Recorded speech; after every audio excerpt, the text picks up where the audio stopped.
नमस्कार बॉस, स्वागत है। मैं हूं आपके साथ अबू हुरैरा और आप देख रहे हैं JKLH prime time. Jammu Kashmir विधानसभा में महिलाओं को 33% आरक्षण का बिल लोकसभा में पास हो गया है। अब राज्यसभा में इस बिल को पेश किया जाएगा। वुमेन रिजर्वेशन बिल, इस बिल का उद्देश्य केंद्र शासित प्रदेश में यानी जम्मू कश्मीर यूटी में कानून बनाने की प्रक्रिया में महिलाओं का प्रतिनिधित्व और सहभागिता बढ़ाना है। यानी महिलाओं को किस तरह से पावरफुल बनाया जाए और महिलाओं को किस तरह से उनका विकास किया जाए, महिलाओं को की हिस्सेदारी किस तरह से राजनीति में और समाज में एक तरह से बढ़े और खासतौर से विधानसभा में महिलाओं की हिस्सेदारी किस तरह बढ़ाई जाए, इसके लिए यह बिल एक तरह से पेश किया गया और यह बिल लोकसभा में पास हो गया है। अब राज्यसभा में इसे पेश किया जाएगा, लेकिन इस बिल के पेश होने के बाद एक लंबा इंतजार किया जा रहा था। महिलाओं का एक तरह से यह ख्वाब था, महिलाओं की ये एक मांग थी, जिस पर कई सालों के बाद अब केंद्र सरकार ने एक तरह से कदम उठाया है, मौजूदा सरकार ने। इसी को आज हम जेकेएलएच प्राइम टाइम में समझने की कोशिश करेंगे।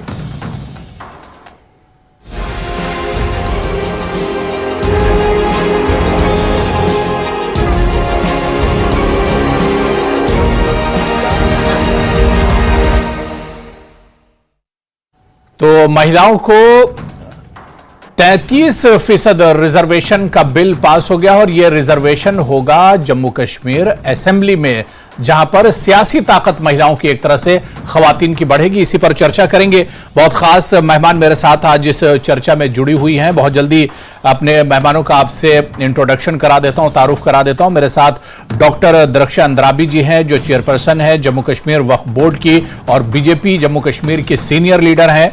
नम्रता शर्मा जी हैं, सीनियर लीडर हैं जम्मू कश्मीर कांग्रेस से। सुजाता बशीर जी इस चर्चा में हमारे साथ जुड़ी हुई हैं, जो लीडर हैं और स्पोक्सपर्सन है डीपीएपी जम्मू कश्मीर से, वो भी हमारे साथ इस चर्चा में जुड़ी हुई हैं। और कुछ देर में हमारे साथ कुछ मेहमान और इस चर्चा में जुड़ेंगे। सभी मेहमानों का बहुत स्वागत है। आप लोगों ने हमारे इस प्रोग्राम के लिए वक्त निकाला। मैं सबसे पहले डॉक्टर दरक्षा अंद्राबी आपसे ही शुरुआत करना चाहूंगा कि महिलाओं का और आप लोगों की एक तरह से मांग थी, और यह मांग आज की नहीं है, 20 साल पुरानी थी कि महिलाओं को रिजर्वेशन दिया जाए और राजनीति में महिलाओं की जो हिस्सेदारी है वो बढ़ाई जाए। क्या अब लग रहा है कि इस कदम के बाद अब वो ख्वाब एक तरह से पूरा हो रहा है, सच साबित हो रहा है? बिल्कुल सही हुरैरा साहब कि अभी आज आप देख रहे हैं कि हमारी सरकार ने ये जो बहुत सालों से, आपने खुद फरमाया कि बहुत सालों से ये ख्वाब हमारे पास था, महिलाओं के पास, लेकिन ये सिर्फ ख्वाब हमारी आंखों में था, लेकिन कहीं पे ये शर्मंदा ताबीर नहीं हो पा रहा था। लेकिन हमारी सरकार ने जैसे कहा कि ये हमें करना है और उन्होंने करके दिखाया। और खासकर आज जम्मू कश्मीर की जो बिल ये पास हो गई, हमारी 33% रिजर्वेशन, ये हमारे लिए जम्मू कश्मीर के लिए और खासकर खवातीन के लिए बहुत ही बड़ी बात है, इनाम की बात है, जो हमें गवर्नमेंट ऑफ इंडिया और खासकर हमारे मोदी जी ने जो हमें पहले ही बताया था, जब उन्होंने 2014 में ओथ लिया था, ओथ के बाद ही उन्होंने बताया कि बेटी पढ़ाओ और बेटी बचाओ, और आगे महिलाओं को किस कदर जाना है, ये सिर्फ पहले नारे थे और जमीनी सतह पे हमारी सरकार ने लाया। हमारी प्रधानमंत्री जी ने इस ख्वाब को हर एक बहन की आंखों में संजोया और संजोकर अब ये वैसे सामने आ गया कि आज हर एक बहन और वो बेटी वो ख्वाब दे सकती है जो उसने कभी सोचा तक नहीं था कि वो लॉ मेकर बनेगी, पूरे हिस्सेदार बनेगी उस सोसाइटी में जो मैन डोमिनेटेड सोसाइटी थी। उसमें ये हमें एक ऐसा कदम है जिसके लिए हमें खुशी से झूमना चाहिए और ये हमारे लिए खुशी की बात है। तो बिल्कुल एक तरह से खुशी की बात है और एक लंबा इंतजार तो जरूर करना पड़ा। और इससे दरक्षा अंद्राबी जी, आप लोगों को एक अब शक्ति मिलेगी और क्योंकि पार्लियामेंट में भी देखते थे गिनी चुनी महिलाएं एक तरह से हुआ करती थी, और मौजूदा वक्त में भी आप देखिए दरख्शन द्राबी जी, पूरे देश में, पूरे भारत में आप देखिए सिर्फ एक सीएम महिला है इस वक्त। मतलब महिलाओं को कितना ज्यादा नजरअंदाज किया गया, यही चीज बताने के लिए बस काफी है। हम ये कहेंगे हुरैरा साहब कि हमें कहीं पे भी अपना हक नहीं मिल रहा था। पार्लियामेंट की बात देखिए कि हमारे ही गवर्नमेंट में, पार्लियामेंट में भी कुछ महिलाएं आई जिनको पद दिए गए। ऐसे तो चुन के आती थी गिनी चुनी महिलाएं जो पार्लियामेंट में हिस्सेदार बनती थी, लेकिन किसी को पद नहीं दिया जाता था, किसी को वो हक नहीं दिया जाता, किसी को मिनिस्टर नहीं बनाया जाता था। आज आप देखेंगे हमारा फिनांस मिनिस्टर है, हमारी बाकी मिनिस्टर जो है जो महिलाएं हैं, और अब हर एक असेंबली में महिलाओं को बराबर का हक मिलेगा, और वही सीएम भी होंगी, वही मिनिस्टर्स भी होंगी, वही कैबिनेट में भी काम करेंगे। ये सबसे बड़ी बात है कि जब आप लॉ मेकर्स बनेंगे और असेंबली में अपनी बात उठाएंगे और पार्लियामेंट में अपनी बात उठाएंगे और देश की उन्नति के लिए काम करेंगे। पहले डॉक्टर, इंजीनियर, पायलट तक ही महदूद रखा गया था एक महिला को। अब सियासत में भी हिस्सेदारी महिलाओं की बढ़ेगी। बिल्कुल बिल्कुल को आगे जी बिल्कुल, अब सियासत में भी हिस्सेदारी बढ़ेगी। मैं रुचि चौहान जी जो सोशल एक्टिविस्ट है वो भी हमारे साथ चर्चा में जुड़ चुकी हैं। रुचि जी, मेरी आवाज आप तक पहुंच रही है? आप मुझे सुन पा रहे हैं? जी, आपकी आवाज आ रही है। बहुत स्वागत है रुचि जी आपका भी हमारे इस प्रोग्राम में। शुक्रिया जी। सुजाता बशीर जी, मेरी आवाज आप तक पहुंच रही है?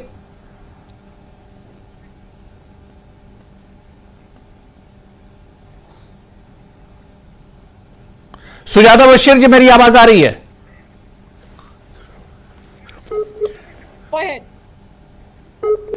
चलिए ठीक है। मैं रुचि चौहान जी, रुचि जी किस तरह से सरकार के इस कदम को आप देखती हैं? क्योंकि हमारे यहां जब सियासत की बात होती है ऐसे तो हर सेक्टर में महिलाएं अब आगे बढ़ रही हैं, लेकिन जब पॉलिटिक्स की बात होती है, सियासत की बात होती है और सियासी पार्टियों की बात होती है तो वहां पर महिलाएं बहुत पीछे नजर आती हैं।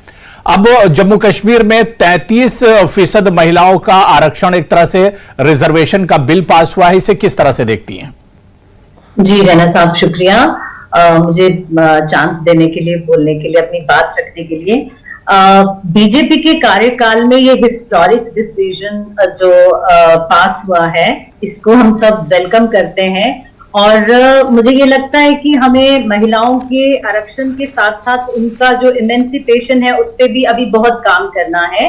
महिलाओं का जो स्टेटस था अभी तक, वो इन्वॉल्वमेंट उनकी पॉलिटिकल सेटअप में बहुत कम देखी गई है, और अगर देखी भी जाती थी तो उनको मतलब बेयर मिनिमम कुछ पोर्टफोलियोज देके रखा जाता था। मेरा ये मानना है कि सबसे पहले हमें जो काम करना है, जो हमारा दायित्व बन गया है, जब हमें ये आरक्षण मिल गया है तो हमारा ये दायित्व बनता है, हमारी ये रिस्पॉन्सिबिलिटी और ज्यादा बढ़ गई है कि हमें उनको एजुकेशनली इतना ज्यादा एम्पावर करना है कि वो अपने राइट्स देखें, विमेन एमेंसिपेशन हो, और वो अपना मतलब हमें किसको एम्पावर करना है, हमें रूरल में ज्यादा काम करना है। हमें ये देखना है कि जो हमारी बहनें, हमारी बच्चियां स्कूल तक नहीं पहुंच पा रही हैं, या जो जिनके पास इतना सरमाया नहीं है कि वो पढ़ाई कर सके, और ज्यादा हम उनको छोटी एज में उनकी पढ़ाई रोक लेते हैं और उनकी शादी कर देते हैं। और जितनी भी हमारी महिलाएं काम नहीं कर पाती हैं, हम उनको और ज्यादा एम्पावर करें, क्योंकि ये औरत ही एक औरत तक पहुंचने का काम करना, मतलब उसको ही काम करना पड़ेगा। तो ये विमेन रिजर्वेशन हमारे जम्मू कश्मीर के लिए तो एक ब्लेसिंग है, बिकॉज अभी तक हमारे जम्मू कश्मीर में अगर आप चारों तरफ नजर दौड़ाएंगे तो बहुत कम महिलाएं हैं जो पॉलिटिक्स में आती हैं और जो पॉलिटिक्स में आके कुछ एक्सेल कर पाती हैं। और अभी तक की जो अगर आप देखेंगे, चाहे वो बीजेपी है, एनसी है, या जो भी रूलिंग पार्टीज रही हैं, कोई भी ऐसी महिला पे हमारी नजर नहीं जाती जम्मू कश्मीर में। I am particularly saying about Jammu Kashmir, जिन्होंने बहुत कुछ अपनी महिलाओं के लिए किया हो या कर पाई हो। तो हमारी ये सोशल एक्टिविस्ट होने के नाते हमारी ये रिस्पॉन्सिबिलिटी और बढ़ जाती है कि हम उन्हें एजुकेट करें, उनके राइट्स, उनकी इमेंसिपेशन के लिए काम करें और वो कहीं प्रताड़ित ना हो। और ऐसा भी अंदेशा है कि जब कभी एक वुमेन पावर में आती है तो वो एक फेस ना बन के रह जाए। होता यह है कि अगर किसी औरत को कोई पावर मिलती है तो उसके घर में जो उनके जो पार्टनर होते हैं या उनके हस्बैंड्स होते हैं तो they come in power, they feel more empowered, तो कंट्रोल वो करते हैं। सो वी हैव टू सशक्त होंगी, पावरफुल अब महिलाएं एक तरह से बनेंगी, अब उनकी भी समाज में एक तरह से हिस्सेदारी होगी, सियासत में तो हिस्सेदारी होगी ही। मैं नम्रता शर्मा जी मेरे साथ, क्या आप मेरी आवाज आप तक पहुंच रही है नम्रता जी? जी बिल्कुल आ रही है नम्रता जी, क्योंकि प्रियंका गांधी ने ये बात कही थी कि महिलाओं को रिजर्वेशन मिलना चाहिए, इससे पहले आप पास्ट में जाइए, कांग्रेस की सरकार भी रही है, लेकिन आपको मैं बताता चलूं कि लोकसभा में यह बिल तकरीबन 20-22 साल से ये लटका पड़ा हुआ था और जो बीजेपी की सरकार में आकर पास हुआ है। जी, आपने जो बात करी, देखिए जो शिल्पकार हैं इस बिल के और जो जिन्होंने एक पढ़े लिखे हमारे प्रधानमंत्री जो विजनरी नेता थे राजीव गांधी जी, वो शिल्पकार थे इस सोच के और सोनिया गांधी जी ने इस बिल को राज्यसभा में पारित करवाया। लोकसभा में आके तब बीजेपी की ही सरकार थी, बीजेपी के ही ऑपोजिशन में लोग थे जिन्होंने इसको अपोज किया और इसे पारित नहीं होने दिया। अच्छा तो वो होता कि जिस तरह से हम उस बिल को लाए थे कि उसी तरह से बिना किसी रिजर्वेशन के उस बिल को पास करते, लेकिन इस बिल को पारित करके देखिए सिर्फ ये चेस्ट बीट कर रहे हैं किस चीज के लिए? आप मुझे बताइए कि टाइम फ्रेम दिया गया है कि कब तक ये हमें महिला आरक्षण मिलेगा? देखिए इन्होंने जो बिल दिया है, बिल पारित किया है, उसमें लगाया है कि जब तक जनगणना नहीं होगी, जब तक डिलिमिटेशन नहीं होगी, और जनगणना तो तय थी 2021 में, क्यों बीजेपी ने जनगणना नहीं करवाई? अगर जनगणना हुई होती तो ये बिल अभी अपने पूर्ण रूप से काम में आता और आने वाले चुनाव जिसकी डायरेक्शंस सुप्रीम कोर्ट ने, मुख्य न्यायालय ने दी है कि सितंबर से पहले आप चुनाव करवाइए असेंबली के, तो हमें इस आरक्षण का फायदा मिलता। कल जिस तरह से जम्मू कश्मीर रीऑर्गेनाइजेशन बिल में ये रिजर्वेशन रखी गई कि बिल तो पारित, और एक और चीज इसमें ऐसी कौन सी बात है जिसपे चेस्ट बीटिंग कर रही है भारतीय जनता पार्टी? जब जम्मू कश्मीर अभिन्न अंग है भारत का और भारत जब ये नया पार्लियामेंट का उद्घाटन किया उस दिन प्रधानमंत्री जी ने इस बिल को पारित करवाया दोनों सदनों में कि ये पारित हो गया पूरे देश के लिए, फिर आज जम्मू कश्मीर के लिए इस बिल को लाके कौन सी चेस्ट बीटिंग करना चाहती है? और ये जब बिल पूरे रूप से काम ही नहीं करेगा, पता नहीं 2035 में आएगा या 2039 में इसको हमें आरक्षण मिलेगा, तो ये तो एक ऐसा बिल है जो धूल चाटेगा अभी फिलहाल फाइल्स में। दृक्षा अंद्राबी जी इसका जवाब देंगे, दृक्षा अंद्राबी जी जवाब देंगे जी। इस पे लगा दिए और इफ एंड बट्स लगा दिए कि जो आने वाली सरकारें हैं वो भी इस पे ये वाले अंकुश के ऊपर काम करें। तो मुझे लगता है जो मानसिकता है, दृक्षा अंद्राबी जी जवाब दे रहे हैं। जी भारतीय जनता आपने कई सवाल किए नम्रता जी, आपने कई सवाल इस बिल पर उठाए, दृक्षा अंद्राबी जी जवाब दे रहे हैं। जी देखिए नम्रता जी जो कह रही है, इनके जहन में जो सवाल है, क्योंकि ये अपोजिशन पार्टी की है, ये एक महिला होकर जब ये बिल को देखेंगी तो इनको वो सारी पॉजिटिविटी नजर आएंगी जो इस बिल में है। ये बिल लाने का जो मकसद है वो सिर्फ पॉजिटिव एंगल को दर्शाता है और वो सिर्फ इस सरकार की पॉजिटिविटी को दर्शाता है।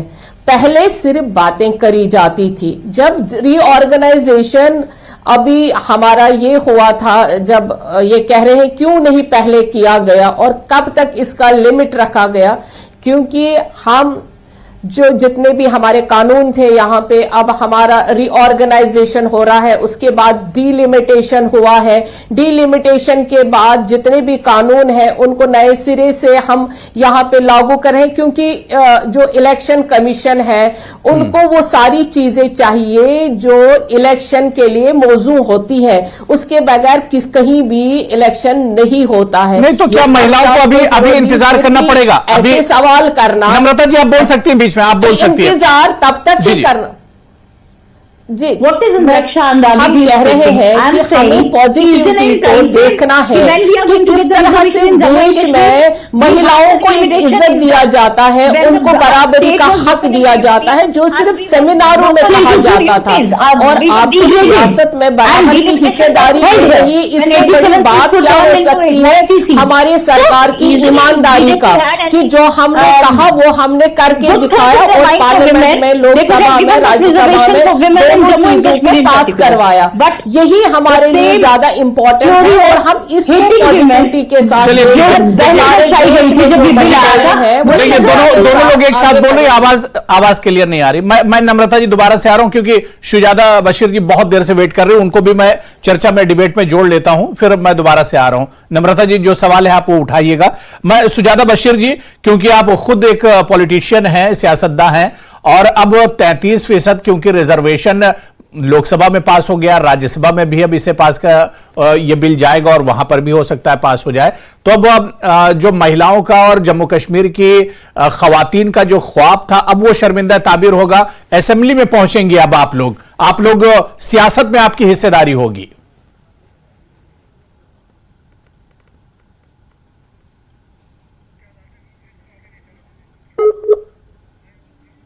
सुजाता बशीर जी। जी, मैंने कहा जब बीजेपी गवर्नमेंट आई थी उसी वक्त उन्होंने बोला था कि हम जी 33% रिजर्वेशन दे देंगे। बट अच्छी बात है, take it as a positive, अगर दे। चलिए ठीक है कुछ क्योंकि शायद नेटवर्क सिग्नल प्रॉब्लम कहना चाहती हूँ नम्रता जी की बात पे कि अभी तक अगर किसी भी सक्सेसिव जितनी भी गवर्नमेंट्स रही हैं उनके कार्यकाल में अगर ये रिजर्वेशन नहीं आई, अगर ये बिल पास नहीं हुआ, तो भाजपा ने ये करके दिखाया है। और भाजपा ने ये करके दिखाया, आज से पहले क्यों नहीं हुआ? अब अगर हमारा ये पार्लियामेंट में ये बिल पास हो चुका है, अब राज्यसभा में ये बिल पास होना है, तो पास अगर एक जगह पे पास हो गया तो दूसरी जगह ये पास होना ही है। और आप मुझे ये बताइए कि अगर भाजपा ने ये बिल पास किया है तो इसका मतलब है कि उन्होंने पहले से ही ये माइंड बना के रखा है, तभी वो बिल वहां तक पहुंचा है, पास होने के लिए पहुंचा है, नहीं तो कोई भी ऐसा बिल रिजेक्ट नहीं होता है। और विमेन, नम्रता जी आप जवाब दे सकती हैं। जी, जिस बिल की ये बात कर रही हैं, इन्हें ज्ञात होना चाहिए कि 2011 में इस बिल को लाया गया था और भाजपा जैसी तमाम ऑपोजिशन पार्टीज ने इसको अपोज किया था।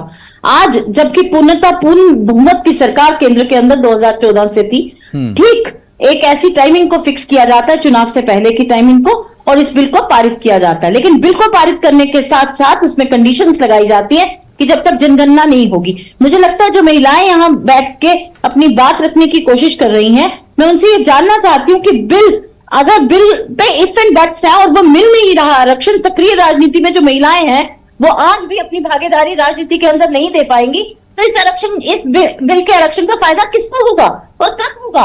ये तो ठंडे बस्ते में जाके बैठ जाएगा।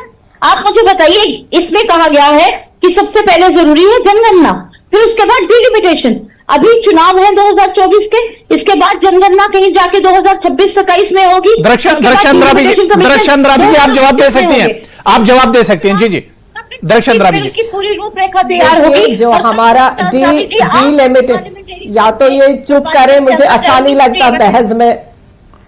नहीं आप जवाब दीजिए दरक्षा जी। जी जो हमारा डिलिमिटेशन हो चुका है वो तो हुआ है, उसके साथ ही जो हमारा यहाँ पे बाकी जो कॉन्स्टिट्यूएंसी, जो हमारी डिलिमिटेशन की रिपोर्ट आ चुकी है, वो सारा रिपोर्ट आने वाला है। ये कैसे कह सकते हैं कि ये पता नहीं कब होने वाला है, क्योंकि ये इनकी गवर्नमेंट में देखिए यहाँ पर हम ये कहना चाहेंगे कि इनकी गवर्नमेंट में, अपोजिशन की गवर्नमेंट में हमेशा उनकी राय ही नहीं होती थी, वो बातें करते थे, कभी उन्होंने लाया नहीं, वरना इनकी गवर्नमेंट हमेशा बहुमत में रही थी, तब उन्होंने कार्य नहीं किया। प्रॉब्लम हो रहा है, ये नून में से नुक्ता निकालने की कोशिश कर रहे हैं। अदरवाइज हमारा स्पष्ट मोदी जी का जो ख्वाब है कि स्पष्टीकरण देने के लिए कुछ भी नहीं है, सबको पे बात करिए, हिस्सा बराबर है, वो तो रहेगा ही रहेगा। और उन्होंने उसके बगैर भी आप देखिए महिलाएं किस कदर आगे बढ़ी हुई है, तभी तो हम आगे बढ़ रहे हैं। तो ये कोई बात है ही नहीं कि इसमें हम अब और बहस करें और इसमें अब कोई बहाना ढूंढे। जो हमारी सरकार ने कहा है वो करके दिखाया है, इसमें हमें कोई और बहाना ढूंढने की जरूरत नहीं है। चलिए ठीक है, मैं सुजाता बशीर प्रधानमंत्री सुजाता बशीर जी हमारे साथ जुड़ गई हैं। जी जी ठीक है, सुजाता बशीर जी, क्या क्योंकि जो महिलाओं की और खवातीन की मांग थी रिजर्वेशन की, वो रिजर्वेशन तो एक तरह से बिल लोकसभा में कम से कम पास हो गया, क्या अभी भी इसे शक की नजर से देखा जाएगा? मुझे लगता है इनको एक पॉजिटिव की तरह लेना चाहिए जी, बिकॉज ये एक कोई तो एटलीस्ट कुछ तो सोचा कश्मीर के, जम्मू कश्मीर की लेडीज के लिए, या जितना भी कर सके, जितना भी जो भी गवर्नमेंट आज तक आई है उन्हें खाली बोला है। एटलीस्ट कोई गवर्नमेंट तो ऐसी उठी जिनने सोचा नहीं जम्मू कश्मीर में भी लड़कियां हैं जिनको इलेक्शंस में उठना चाहिए, जिनको मौका देना चाहिए असेंबली में लड़ने का, और वो अपना पूरा प्रूव करेगी कि वो कितना अच्छा काम कर सकती है। तो जो बोल चुके हैं आज से वो जो बोलते ही गए, इन्हें कुछ तो किया नहीं, तो let's welcome it. And UP में प्रियंका गांधी ने महिलाओं को 33% सीटें दी थी, चुनाव लड़ने का मौका दिया था प्रियंका गांधी ने। और इन्होंने जो आज महिला आरक्षण की बात करते हैं, मैं इनको बताना चाहती हूँ कि सिर्फ 14 दिया गया इन 5 स्टेट्स के अंदर, और जो जीत के आई है उनमें से आज भी किसी महिला को मुख्यमंत्री बनाने का मौका क्यों नहीं दिया गया? वसुंधरा राजे को दिया गया? अगर महिला की बात करते हैं तो सिर्फ थोड़े वादे, और जिस तरह से मैं आपसे बता रही हूँ कि आज भी जो महिला सशक्तिकरण हुआ है। ठीक है, वन बाय वन देखिए, नम्रता जी 2 लोग बोल रहे हैं, आवाज नहीं आ रही क्लियर। वो सिर्फ जी I don't want to fight. Really, please come on to conclusion that आपकी गवर्नमेंट जब रही तब आप लोगों ने कुछ किया नहीं। अगर आप कोई कर रहा है, let's welcome them। आज जो कॉर्पोरेटर्स चुन के आई है, जो वीडीसी चुन के आई है, वो हमारी सरकार ने दिया है। सुजाता जी, आप मेरी good set of mind, but one should speak truth. I know you have your limitations because there are certain things which you cannot speak against, but the truth है that remains true. आज तक Congress you cannot क्यों नहीं किया? क्यों नहीं किया उन्होंने? बात है ना, तो उन्होंने क्यों नहीं किया? 33% आरक्षण के तहत महिलाएं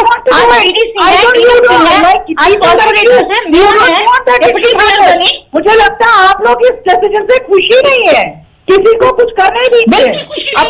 हम सारे डिसीजन ले लिया, आप लोगों ने सबने देखा है, किसी को कुछ काम तो कांग्रेस का नाम ही नहीं है, कांग्रेस खत्म हो चाहिए था। हमें ये आरक्षण 2039 में आपके हमें आरक्षण 24 में चाहिए। आप हमें आश्वस्त कीजिए, आप भी उसी की हिस्सा है। चलिए ठीक है, मैं रुचि चौहान जी आपके पास आ रहा हूँ। ठीक है, बात हो गई, नम्रता जी बात हो गई, सुजाता जी मैंने देखिए बहुत समय दे दिया आप लोगों को। ठीक है, बात हो गई। मैं रुचि जी देखिए, अब क्योंकि मौजूदा सरकार ने यह कदम उठाया है, ठीक है, पहले की सरकारों ने कोशिश की होगी, लेकिन काम तो कम से कम अब हुआ है, लोकसभा में बिल पास हो गया है। क्रेडिट लेने की अब ये लड़ाई है कि किसने शुरुआत की थी और किसके हिस्से में क्या आया, लेकिन महिलाओं के ख्वाब तो इससे कम से कम पूरे होंगे, चाहे देर से ही हों। सर्टेन जी, देखिए हमारे एज अ सोशल एक्टिविस्ट जो महिलाओं के लिए स्कीम्स गवर्नमेंट इस वक्त ऑफर कर रही है, पहले तो बेटी पढ़ाओ बेटी बचाओ है, उसके बाद नई रोशनी है, उसके बाद सीखो और कमाओ है, और ऐसी जो एक मुद्रा करके एक स्कीम है। तो इसमें हम वुमेन एंटरप्रेन्योर्स को बढ़ावा दे सकते हैं, और इसके साथ साथ जितनी भी गवर्नमेंट की स्कीम्स आई हैं वो हमारे कार्यकाल में आई है, मतलब कि वो मोदी जी के कार्यकाल में आई हैं। हमारे को इस वक्त जो हमारा दायित्व बनता है, बेटियों को हमने आगे लाना है और उनको अपना सशक्त इतना करना है कि उनको अपने राइट्स का पता चले और वो अपने पांव पे खड़ी हो जाएं, और वो अपना वो कर सके, अपनी भागीदारी कर सके, पॉलिटिकली भी, सोशली भी, एंटरप्रेन्योर्स भी बन सके, और वो अच्छी गृहिणी भी बन सके और अपना फर्ज निभाएं।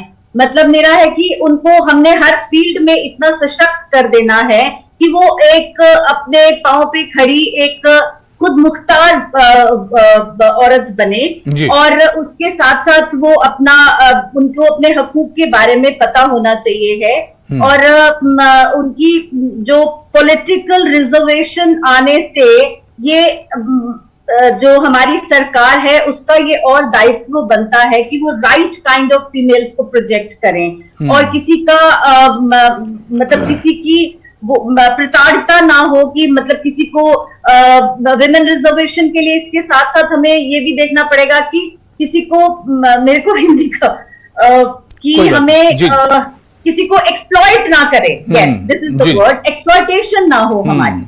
बिल्कुल। मैं दरख्शां अंद्राबी जी, क्योंकि देखिए आप नम्रता जी जैसे अपोजिशन में है, उनके कुछ खदशात है, किस तरह से अपोजिशन को कॉन्फिडेंस में लिया जाएगा कि जो कदम सरकार ने उठाया है इस पे बहुत जल्दी अमली कदम एक तरह से उठाया जाएगा, इसे बहुत जल्दी प्रोसेस में भी लाया जाएगा, सिर्फ यह ऐलान नहीं होगा बल्कि इस पर काम भी होगा।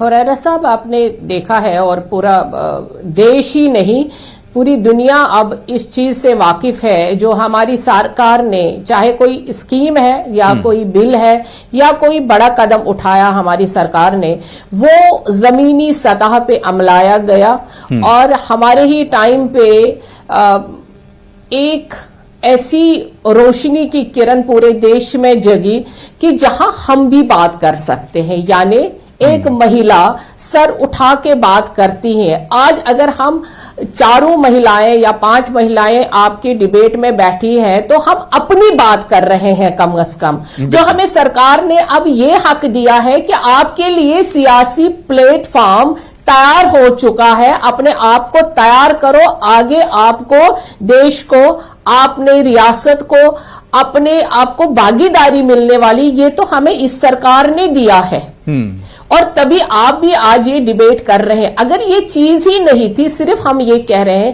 पहले सिर्फ सेमिनार तक और सिर्फ बातों तक रखा गया था महिलाओं का बिचारी जी, इनके साथ ये इस्तेसाल हो रहा है महिला अबला नारी, लेकिन अब अबला नारी से एक चीफ मिनिस्टर, एक कैबिनेट मिनिस्टर, एक लॉ मेकर, अब वहां तक बात पहुंची है। आज अगर लोकसभा में ये बात पास हो गई है, राज्यसभा में हो जाएगी और आज हर एक बराबरी की हिस्सेदारी की मांग कर रही है और बात कर रही है, क्योंकि आज अब जब बेटी पैदा हो जाएगी अब हर घर में ये सोचा जाएगा क्या इसको डॉक्टर या इसको लॉ मेकर बनाया जाए, इसको असेंबली में भेजा जाए या इसको पार्लियामेंट में भेजा जाए। बिल्कुल, यानी सरकार के इस कदम के बाद अब खवातीन के लिए और महिलाओं के लिए और भी ऑप्शन एक तरह से खुल जाएंगे और सियासत में भी आपके आंखों में भर दिए।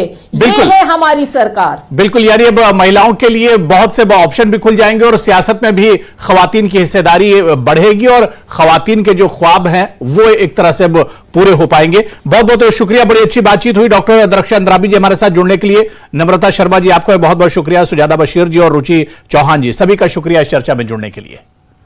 तो चलिए जेकेएल प्राइम टाइम में आज फिलहाल इतना ही, कल फिर किसी बड़े इशू के साथ हाजिर होंगे। नमस्कार।